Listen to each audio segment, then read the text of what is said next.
ಇಂದಿನ ವಿಡಿಯೋದಲ್ಲಿ ನಾನು S9 ಮತ್ತು 10ನೇ ತರಗತಿಗೆ ಬೇಕಾಗಿರ್ತಕ್ಕಂಥ ಕ್ರಿಯಾ ಯೋಜನೆಯನ್ನು ಕೊಡ್ತಾ ಇದ್ದೀನಿ. ಸೊ ಯಾರಿಗೆಲ್ಲ ಈ ಕ್ರಿಯಾ ಯೋಜನೆಗಳ PDF ಬೇಕು ಅನ್ನೋರು 9964050759ಗೆ ಮೆಸೇಜ್ಗಳನ್ನು ಮಾಡಿ ಸೊ ತಾವುಗಳು ಏನು ಮಾಡ್ಬೋದು ತೊಗೊಳ್ಬೋದು. ಸೊ ನಮ್ಮಲ್ಲಿ 8th 9th 10th ಎಲ್ಲ ಸೇತುಬಂಧ ಮತ್ತು ಕ್ರಿಯಾ ಯೋಜನೆಗಳು ಕೊಡ್ತಾ ಇದ್ದೀವಿ. ಸೊ ಎಲ್ಲ ಅಪ್ಡೇಟ್ ಇದ್ದಾವೆ 2025-26 ಸಿಗ್ತದೆ. ಸೊ ಈ ನಂಬರ್ಗೆ ಕೇವಲ ಮೆಸೇಜ್ ಮಾಡಿ ವಾಟ್ಸಪ್ಪಲ್ಲಿ ಕಾಲ್ ಮಾಡಲಿಕ್ಕೆ ಹೋಗಬೇಡಿ. ಸೊ 9ನೇ ತರಗತಿ ತೃತೀಯ ಭಾಷೆ ಹಿಂದಿಯಲ್ಲಿರ್ತಕ್ಕಂಥದ್ದು. ಸೊ ಈ ಥರನಾಗಿರ್ತಕ್ಕಂಥ ನಾವು ಹೊಸ ಒಂದು ಕಾರ್ಯ ದಿನಗಳೇನು ಕೊಟ್ಟಿದ್ರಲ್ಲ ಮಾರ್ಗಸೂಚಿ ಅದಕ್ಕನುಗುಣವಾಗಿ ರೆಡಿ ಮಾಡಿದ್ದೀವಿ. ಸೊ ಮೈಯಲ್ಲಿರೋದು 2025 ತಿಂಗಳು ಅವಧಿಗಳು ಸಿಗ್ತಕ್ಕಂಥದ್ದು 3 ಶಾಲಾ ಪೂರ್ವ ತಯಾರಿಯ ಪಾಠಶಾಲಾ ನಾಮಾಂಕನ ಆಂದೋಲನ ವಿದ್ಯಾಲಯ ಪ್ರಾರಂಭೋತ್ಸವ ನಿರ್ಧಾರಿತ ಅವಧಿಗಳು 2 ಆಗ್ತವೆ, ಕ್ರಿಯಾಕಲಾಪ ಮತ್ತು ಮೂಲ್ಯಾಂಕನ ಡ್ಯಾಶ್. ಇನ್ನು ಜೂನ್ 2025ರಲ್ಲಿ 17 ಉಪಲಬ್ಧ ಅವಧಿಗಳು ಸಿಗ್ತವೆ. ಸೊ ಅದರಲ್ಲಿ ನೈದಾನಿಕ ಪರೀಕ್ಷೆಗಾಗಿ 1 ಅವಧಿ, ಉಪಚಾರಾತ್ಮಕ ಶಿಕ್ಷಣ 6 ಅವಧಿ, ಸಾಫಲ್ಯ ಪರೀಕ್ಷೆಗಾಗಿ 1, ಜೈ ಜೈ ಭಾರತ್ ಮಾತೆ ಪದ್ಯಪಾಠಕ್ಕೆ 2, ಗುಲಾಬ್ ಸಿವ್ ಗದ್ಯಪಾಠಕ್ಕೆ 3, ಕಾರಕ ವ್ಯಾಕರಣಕ್ಕೆ 1, ಸ್ವಾಮಿ ವಿವೇಕಾನಂದ ಗದ್ಯಪಾಠಕ್ಕೆ 3. ಸೊ ಜೊತೆಗೆ ಏನಿರುತ್ತಂದರೆ ಜೂನ್ದಲ್ಲಿ ನಡೀತಕ್ಕಂಥ ಪರೀಕ್ಷೆಗಳಲ್ಲಿ ಸೊ ಒಂದು ನೈದಾನಿಕ ಪರೀಕ್ಷೆ, ಒಂದು ಸಾಫಲ್ಯ ಪರೀಕ್ಷೆಯನ್ನು ಮಾಡ್ತಾರೆ. ಇನ್ನು ಜೂನ್ 2025ರಲ್ಲಿ ಒಟ್ಟು 19 ಅವಧಿಗಳು ಸಿಗ್ತವೆ. ಸೊ ಆ 19 ಅವಧಿಗಳಲ್ಲಿ ನಾವು ಅನುಶಾಸನಿ ಶಾಸನಿ ಅಂತಕ್ಕಂಥ ಪದ್ಯಪಾಠಕ್ಕೆ 5 ಅವಧಿ, ಮೌಸಿ ಗದ್ಯಪಾಠಕ್ಕೆ 5 ಅವಧಿ, ಸಂಧಿಗಾಗಿ 3, ಪ್ರಥಮ ರಚನಾತ್ಮಕ ಆಕಲನ ಸಂಬಂಧಿತ ಕ್ರಿಯಾಕಲಾಪಕ್ಕಾಗಿ 2, ಕ್ರಿಯಾ ವಿಶೇಷನ್ಗೆ 2, ಚುಟ್ಟಿ ಪತ್ರಕ್ಕಾಗಿ 2. ಸೊ ಒಟ್ಟಾರೆಯಲ್ಲಿ FAS 1ರಲ್ಲಿ 2ನೇ ಆ್ಯಕ್ಟಿವಿಟಿಯನ್ನು ಕೊಡ್ತೀವಿ. ಅಷ್ಟೇ ಅಲ್ಲದೆ 3ನೇ ವಾರದಲ್ಲಿ ಏನಿರ್ತದಪ್ಪ ಅಂತಂದರೆ FA1 ಪ್ರಥಮ ರಚನಾತ್ಮಕ ಆಕಲನ ಮಾಡ್ತೀವಿ. ಇನ್ನು ನೆಕ್ಸ್ಟ್ ಇರ್ತಕ್ಕಂಥದ್ದು ಆಗಸ್ಟ್ 2025ರಲ್ಲಿ. ಸೊ ಇಲ್ಲಿ ಒಟ್ಟು 17 ಅವಧಿಗಳಿದ್ದಾವೆ. ಸೊ ಚೆರಾಪುಂಜಿಸೆ ಆಯಾವ್ ಗದ್ಯಪಾಠಕ್ಕಾಗಿ 5 ಅವಧಿ, ಪರ್ಯಾವರಣ ಬಚಾವ್ ಪದ್ಯಪಾಠಕ್ಕಾಗಿ 3, ಭೀಮವ ರಾಕ್ಷಸ್ ಗದ್ಯಪಾಠಕ್ಕಾಗಿ 4, ನಿಬಂಧ ರಚನಾ ಚರಿತ್ರ ಬಲಗಾಗಿ 1 ಅವಧಿ. ಅಷ್ಟೇ ಅಲ್ಲದೆ ವನ ಮಹೋತ್ಸವ ಪರ್ಯಾವರಣ ಪ್ರದರ್ಶನ ಇದಕ್ಕೂ ಕೂಡ 2 ಅವಧಿಗಳು ನಿಬಂಧಕ್ಕಾಗಿ. ಆಮೇಲೆ ಸಂಬೋಧಕ ಅವ್ಯಕ್ಕಾಗಿ 2 ಅವಧಿ. ಸೊ ಇಲ್ಲಿ ಕ್ರಿಯಾಕಲಾಪ 3 ಆ್ಯಕ್ಟಿವಿಟಿ 3ಅನ್ನು ಏನು ಮಾಡ್ತೀವಿ ಕೊಡ್ತೀವಿ. ಇನ್ನು ಸೆಪ್ಟೆಂಬರ್ 2025ರಲ್ಲಿ ಲಭ್ಯವಿರತಕ್ಕಂಥ ಅವಧಿಗಳು 14 ಅವಧಿಗಳು. 14 ಅವಧಿಯಲ್ಲಿ ನಫೆಕೆ ಚಕ್ಕರ್ಮೆ ಗದ್ಯಪಾಠಕ್ಕಾಗಿ 5 ಅವಧಿ ಇದ್ದಾವೆ, ದ್ವಿತ್ವ ಶಬ್ದ ವ್ಯಾಕರಣಕ್ಕಾಗಿ 1, ಪಾತ್ರಾಭಿನಯ ಮತ್ತು ಸಂವಾದ ಮಾಡೋ ಕಲೆಗಾಗಿ 2, ದ್ವಿತೀಯ ರಚನಾತ್ಮಕ ಆಕಲನ ಸಂಬಂಧಿತ ಕ್ರಿಯಾಕಲಾಪಗಾಗಿ 4 ಅವಧಿಗಳು, ಪೂರಕ ವಾಚನ ಪೃಷ್ಠ ಸಂಖ್ಯೆ 83 ಮತ್ತು 84ಗಾಗಿ 2. ಇಲ್ಲಿ FA2ದಲ್ಲಿ ಕ್ರಿಯಾಕಲಾಪ 4ಅನ್ನು ಮಾಡ್ತೀವಿ. ಸೊ ಜೊತೆಗಾಗಿ ನಾವೇನು ಮಾಡ್ತೀವಿ, ಸೊ ಸೆಪ್ಟೆಂಬರ್ನಲ್ಲಿ 2ನೇ ವಾರದಲ್ಲಿ ದ್ವಿತೀಯ ಹಫ್ತೆ ಮೇ ದ್ವಿತೀಯ ರಚನಾತ್ಮಕ ಆಕಲನವನ್ನು ಮಾಡ್ತೀವಿ. ಸೊ ಇವಾಗ ರಜೆ ಇದೆ. ಸೊ ಅಕ್ಟೋಬರಲ್ಲಿ ಏನಿದೆ ಅಂತಂದರೆ SA1 ಎಕ್ಸಾಮ್ಗಳು. ಸೊ ಫಸ್ಟ್ ಇಲ್ಲಿ ಮತ್ತೆ ಪುನರ್ಮನನ ಮತ್ತು ಸರಳ ವ್ಯಾಕರಣಗಾಗಿ 8 ತರಗತಿಗಳನ್ನು ಇಟ್ಟಿದ್ದಾರೆ. ಆಮೇಲೆ ಪ್ರಥಮ ಸಂಕಲನಾತ್ಮಕ ಆಕಲನ ಸಂಬಂಧಿತ ಕ್ರಿಯಾಕಲಾಪಕ್ಕಾಗಿ 5. ಸೊ ಒಟ್ಟಾರೆಯಲ್ಲಿ 13 ಅವಧಿಗಳು ಮಾತ್ರ ಸಿಗ್ತವೆ. ಸೊ ಅಕ್ಟೋಬರ್ 3 ಅವ್ರ ಚೌಥೆ ಹಫ್ತೇವೆ. ಸೊ 3 ಮತ್ತು 4ನೇ ವಾರದಲ್ಲಿ ಪ್ರಥಮ ಸಂಕಲನಾತ್ಮಕ ಆಕಲನ ಸಂಬಂಧಿತ ಮೂಲ್ಯಾಂಕನ. ಇನ್ನು ನೆಕ್ಸ್ಟ್ ನವೆಂಬರ್ ತಿಂಗಳಲ್ಲಿ ನೋಡೋದಾದರೆ ಫ್ರೆಂಡ್ಸ್ ಒಟ್ಟು 16 ಅವಧಿಗಳು ನಮಗೆ ಸಿಗ್ತವೆ. ಚಲನ ಹಮಾರ ಕಾಮಿಗಾಗಿ 4, ಖೇಲೋ ಕೂದೋ ಸ್ವಸ್ಥ ರಹೋಗಾಗಿ 5, ಸಡಕಿ ಕಿ ರಕ್ಷಾ ಸಬ್ಕಿ ಸುರಕ್ಷಾಗಾಗಿ 4, ಸಮುಚ್ಚಯ ಬೋಧಕ ಅವ್ಯಕ್ಕಾಗಿ 1, ವಾಕ್ಯ ತಥಾ ವಾಕ್ಯಕ್ಕೆ ಪ್ರಕಾರಕ್ಕಾಗಿ 1, ಪೂರಕ ವಾಚನ ಪೇಜ್ ನಂಬರ್ 70ಗಾಗಿ 1. ಸೊ ಇಲ್ಲೇನಾಗ್ತದೆ FA3ದಲ್ಲಿ ಸೊ 5ನೇ ಆ್ಯಕ್ಟಿವಿಟಿಯನ್ನು ಪ್ರೊವೈಡ್ ಮಾಡ್ತೀವಿ ಮಕ್ಕಳಿಗಾಗಿ. ಇನ್ನು ಡಿಸೆಂಬರ್ದಲ್ಲಿರ್ತಕ್ಕಂಥದ್ದು ಒಟ್ಟು 18 ಅವಧಿಗಳು ನಮಗೆ ಸಿಗ್ತವೆ. ಸೊ ಅದರಲ್ಲಿ ಸಾತಿ ಹಾತಬಡನ ಪದ್ಯಪಾಠಕ್ಕಾಗಿ 5 ಅವಧಿ, ವಿಸ್ಮಯಾದಿ ಬೋಧಕ ಅವ್ಯಯ ವ್ಯಾಕರಣಕ್ಕಾಗಿ 3 ಅವಧಿ, ಸೌರ ಊರ್ಜಾ ಗದ್ಯಪಾಠಕ್ಕಾಗಿ 5 ಅವಧಿ, ಮುಹಾವರೆ ವ್ಯಾಕರಣಕ್ಕಾಗಿ 2 ಅವಧಿ, ತೃತೀಯ ರಚನಾತ್ಮಕ ಆಕಲನ ಸಂಬಂಧಿತ ಕ್ರಿಯಾಕಲಾಪಕ್ಕಾಗಿ 3 ಅವಧಿ. ಆಮೇಲೆ ಇಲ್ಲಿ ಏನು ಮಾಡ್ತೀವಿ FA3ದಲ್ಲಿ 6ನೇ ಆ್ಯಕ್ಟಿವಿಟಿಯನ್ನು ಕೊಡ್ತೀವಿ. ಅಷ್ಟೇ ಅಲ್ಲದೆ 4ನೇ ವಾರದಲ್ಲಿ ಸೊ ತೃತೀಯ ರಚನಾತ್ಮಕ ಆಕಲನವನ್ನು ಏನು ಮಾಡ್ತೀವಿ ಡಿಸೆಂಬರಲ್ಲಿ ಮಾಡ್ತೀವಿ. Move to January.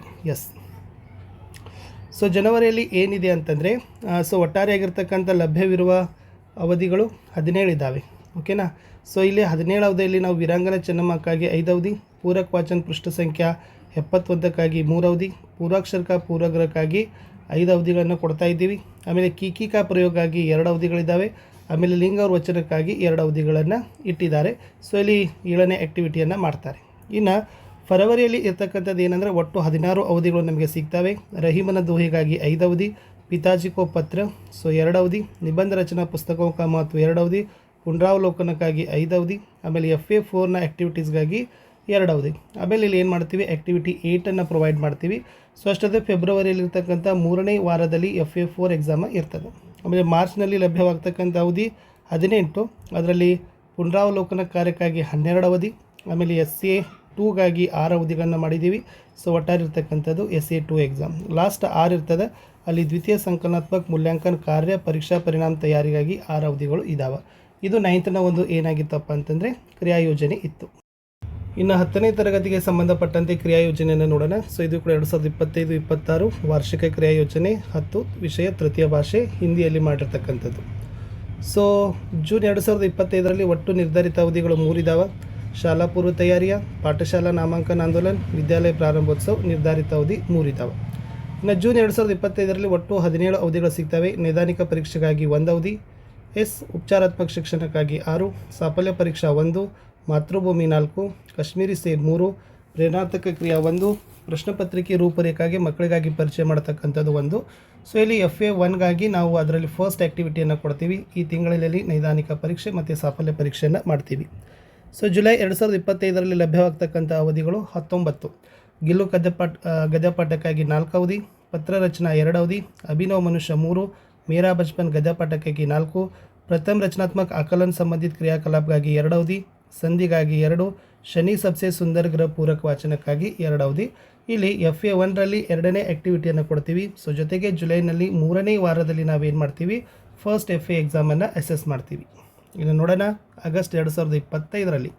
ಸೊ ಇಲ್ಲಿ ಒಟ್ಟು ಸಿಗ್ತಕ್ಕಂಥ ಅವಧಿಗಳು 17. ಬಸಂತ್ ಕಿ ಸಚ್ಚಾಯಿ ಗದ್ಯಪಾಠಕ್ಕಾಗಿ 4 ಅವಧಿ, ತುಳಸಿ ಕೆ ದೋಹೆಗಾಗಿ 3 ಅವಧಿ, ವಿರಾಮ ಚಿಹ್ನೆ ವ್ಯಾಕರಣಕ್ಕಾಗಿ 2 ಅವಧಿ, ಇಂಟರ್ನೆಟ್ ಕ್ರಾಂತಿ ಗದ್ಯಪಾಠಕ್ಕಾಗಿ 4 ಅವಧಿ, ಸಮಾಸಕ್ಕಾಗಿ 2 ಅವಧಿ, ಪೂರಕ ವಾಚನ ಶನಿ ಸಬ್ಸೆ ಸುಂದರ ಗ್ರಹಕ್ಕಾಗಿ 2 ಅವಧಿ. ಸೊ ಜೊತೆಗೆ ಸೆಕೆಂಡ್ FAದಲ್ಲಿ ನಾವೇನು ಮಾಡ್ತೀವಿ ಅಂತಂದರೆ ಫಸ್ಟ್ ಆ್ಯಕ್ಟಿವಿಟಿ 3ನ್ನು ಏನು ಮಾಡ್ತೀವಿ, ಆಗಸ್ಟಲ್ಲಿ ಕೊಡ್ತೀವಿ. ಇನ್ನು ಸೆಪ್ಟೆಂಬರ್ 2025ಕ್ಕೆ ಬಂದಾಗ 14 ಲಭ್ಯವಾಗಿರ್ತಕ್ಕಂಥ ಅವಧಿಗಳಿದ್ದಾವೆ.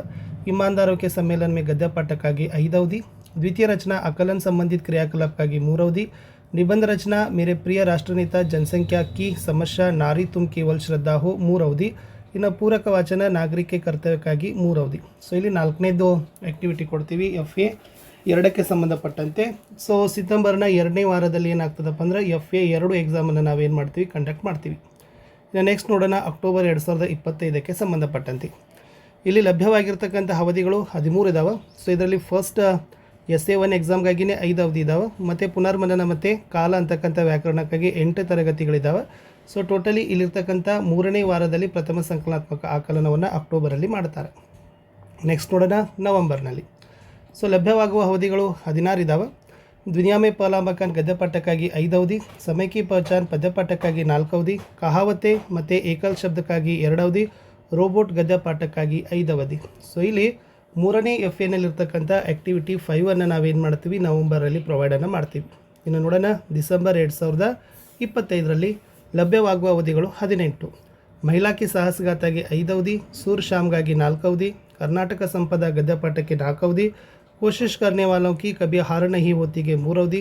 ಆಮೇಲೆ ಥರ್ಡ್ FA ಎಕ್ಸಾಮ್ಗಾಗಿ ನಾವೇನು ಮಾಡ್ತೀವಿ, ಅವಧಿಗಳನ್ನು 2 ಇಟ್ಟಿದ್ದೀವಿ. ಸೊ ಇಲ್ಲಿ ಥರ್ಡ್ದಲ್ಲಿರ್ತಕ್ಕಂಥದ್ದು ಆ್ಯಕ್ಟಿವಿಟಿ 6ಅನ್ನು ಕೊಡ್ತೀವಿ ಥರ್ಡ್ FAಗೆ ಸಂಬಂಧಪಟ್ಟಂತೆ. ಆಮೇಲೆ 4th ವೀಕಲ್ಲಿ ನಾವೇನು ಮಾಡ್ತೀವಿ, FA ಥರ್ಡ್ ಎಕ್ಸಾಮನ್ನು ಆಯೋಜನೆಯನ್ನು ಮಾಡ್ತೀವಿ. ನೋಡೋಣ ಜೂನ್ನಲ್ಲಿ. ಸೊ ಜೂನ್ನಲ್ಲಿ ಸಿಗ್ತಕ್ಕಂಥ ಒಟ್ಟು ಅವಧಿಗಳು 17. ಬಾಲಶಕ್ತಿ ಗದ್ಯಪಾಠಕ್ಕಾಗಿ 4 ಅವಧಿ, ನಿಬಂಧ ಇದೆ, ಅದರಲ್ಲಿ ಇಂಟರ್ನೆಟ್ ಕ್ರಾಂತಿ ಪ್ರಗತಿಶೀಲ ರಾಜ್ಯ ಕರ್ನಾಟಕ ಇದಕ್ಕಾಗಿ 2 ಅವಧಿ, ಅಪಠಿತ ಗದ್ಯಾಂಶ ಮತ್ತು ಅನುವಾದಕ್ಕಾಗಿ 1 ಅವಧಿ, ಚತುರ್ಥ ರಚನಾತ್ಮಕ ಆಕಲನ ಸಂಬಂಧಿತ ಕ್ರಿಯಾಕಲಾಪಕ್ಕೆ 2, ಕಾರಕಕ್ಕೆ 2, ಕೀಕಿ ಪ್ರಯೋಗಕ್ಕೆ 2, ಪುನರ್ಮನನ ಕ್ರಿಯಾಕಲಾಪಕ್ಕಾಗಿ 4 ಅವಧಿ. ಆಮೇಲೆ ಜನವರಿಯಲ್ಲಿ ಆ್ಯಕ್ಟಿವಿಟಿ 7ಅನ್ನು ಕೊಡ್ತೀವಿ. ಸೊ ಇಲ್ಲಿ 3ನೇ ವಾರದಲ್ಲಿ ನಾವೇನು ಮಾಡ್ತೀವಿ, ಚತುರ್ಥ ರಚನಾತ್ಮಕ ಆಕಲನವನ್ನು ಜನವರಿಯಲ್ಲಿನೇ ಮಾಡಿ ಮುಗಿಸ್ತೀವಿ. ಇನ್ನು ಫೆಬ್ರವರಿಯಲ್ಲಿ ಇರ್ತಕ್ಕಂಥದ್ದು ಒಟ್ಟು 16 ಅವಧಿಗಳು. 16 ಅವಧಿಗಳು ನಮಗೆ ಏನಾಗ್ತಾವೆ, ಪುನರ್ಮನನ ಮತ್ತು ಪ್ರಾರಂಭಿಕ ಪರೀಕ್ಷೆ ಅಂದರೆ ಸರಣಿ ಪರೀಕ್ಷೆಗಾಗಿ ನಾವು ಇಟ್ಟಿದ್ದೀವಿ. ಸೊ ಆ್ಯಕ್ಟಿವಿಟಿ 8ಅನ್ನು ಕೂಡ ನಾವೇನು ಮಾಡ್ತೀವಿ, ಅಸೆಸ್ ಮಾಡ್ತೀವಿ. ಇನ್ನು ನೆಕ್ಸ್ಟ್ ಇರ್ತಕ್ಕಂಥದ್ದು ಮಾರ್ಚ್ನಲ್ಲಿರ್ತಕ್ಕಂಥದ್ದು. ಸೊ ಟೋಟಲಿ 18 ಅವಧಿಗಳು ಸಿಗ್ತವೆ. ಅದರಲ್ಲಿ ಪುನರ್ಮನನ ತರಗತಿಗಳಿಗಾಗಿ 4, ಆಮೇಲೆ ಆ್ಯನ್ಯುವಲ್ ಎಕ್ಸಾಮ್ಗಾಗಿ 4 ಅವಧಿಗಳು ಸಿಗ್ತವೆ. SSLC ಪರೀಕ್ಷೆ 1 ಇರ್ತದೆ. ಇನ್ನು ಏಪ್ರಿಲ್ನಲ್ಲಿ 6 ಇರ್ತದೆ. ಸೊ ದ್ವಿತೀಯ ಸಂಕಲನಾತ್ಮಕ ಮೂಲ್ಯಾಂಕನ ಕಾರ್ಯಕ್ಕೆ ಸಂಬಂಧಪಟ್ಟಂತೆ 6 ಅವಧಿಗಳನ್ನು ಬಳಕೆ ಮಾಡ್ತೀವಿ. ಇಷ್ಟು 9 ಮತ್ತು 10ನೇ ತರಗತಿಯ ವಾರ್ಷಿಕ ಕ್ರಿಯಾ ಯೋಜನೆ ಇತ್ತು. ಸೊ ನಾನು ಸಿಗ್ತೀನಿ ಹೊಸ ವಿಡಿಯೋದಲ್ಲಿ. ಯಾರಿಗೆಲ್ಲ PDFಗಳನ್ನು ಬೇಕು ಅನ್ನೋರು ಸೊ ಜಸ್ಟ್ ಈ ನಂಬರ್ಗೆ ತಾವೇನು ಮಾಡ್ಬೋದಪ್ಪ ಅಂತಂದರೆ ಮೆಸೇಜ್ಗಳನ್ನು ಮಾಡಿ 9964050759ಗೆ ವಾಟ್ಸಪ್ಪನ್ನು ಮಾಡಿ ಈ PDFಗಳನ್ನು ತೊಗೊಳ್ಬೋದು. ಬಾಯ್.